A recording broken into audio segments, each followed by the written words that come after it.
بسم اللہ الرحمن الرحیم۔ السلام علیکم۔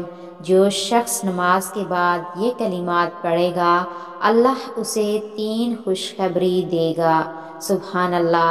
ان کلمات کو اپنی روزمرہ کی دعاؤں میں لازمی شامل کریں اور نماز کے بعد اس کو لازمی پڑھیں۔ سبحان اللہ والحمد للہ ولا الہ الا اللہ واللہ اکبر ولا حول ولا قوت الا باللہ العلی العظیم۔ جو شخص یہ کہے گا تو اللہ تعالیٰ اسے 3 چیزیں عطا کرے گا۔ اس کے نامہ اعمال میں 10,000 نیکیاں لکھے گا، 10,000 برائیاں مٹائے گا، جنت میں اس کے لیے لولو اور زبرجد کے 5 لاکھ محلات بنائے گا۔ سبحان اللہ۔